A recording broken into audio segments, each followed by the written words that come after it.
Hello friends, இன்றைக்கி என்ன story பார்க்க போகிறோம்னா தாமரை தடாகத்தில் ஒரு நாள். இந்த ஸ்டோரி பார்த்துட்டு பிடிச்சிருந்தா சப்ஸ்கிரைப் பண்ணுங்கள், லைக் பண்ணிக்கோங்க. தாமரை தடாகத்தில் ஒரு நாள். ஒரு அழகான ஊரில் பெரிய தாமரை தடாகம் ஒன்று இருந்தது. அந்த தடாகத்தில் நிறைய நண்டு, மீன், தவளை, வண்டுகள் எல்லாம் வாழ்ந்தன.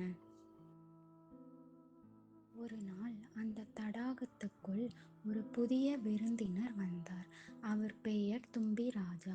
நீல வண்ண தோலுடன் சிறிய சிறகு, வேகமாக பறக்கக்கூடிய தும்பி. அவன் உள்ளே வந்த உடனே எல்லாம் வியந்து போனது. தவளை அம்மா சொன்னால், இந்த தம்பி யாரு, காற்றுக்கு மேலே போற மாதிரி பறக்கிறாரே. நண்டு அண்ணா சொன்னார், நமக்குள்ள நம்பிக்கையை கூட்ட வராரு போல. அந்த நாளிலிருந்து தும்பி ராஜா ஒவ்வொரு உயிரையும் சந்தித்து அவர்களோடு பேசினான். ஒவ்வொருவருடனும் சிறு உதவி செய்தான். தவளைக்கு நீர்க்குளிர்ச்சி, மீன்களுக்கு சிரிப்பு, வண்டுகளுக்கு புது பறவைகள் பற்றி செய்திகள்.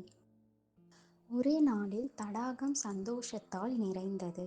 எல்லோருக்கும் ஒரு நல்ல நண்பன் வந்தது போல் உணர்ந்தது. மாலை நேரம் தும்பி ராஜா பறந்து செல்லும்போது எல்லோரும் கையெழுத்து போடவில்லை. அவரது வார்த்தை மட்டும்.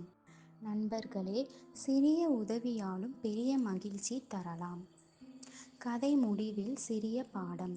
நாம் செய்யும் ஒரு சிறிய உதவியும் மற்றவரின் உலகத்தை மாற்றக்கூடும்.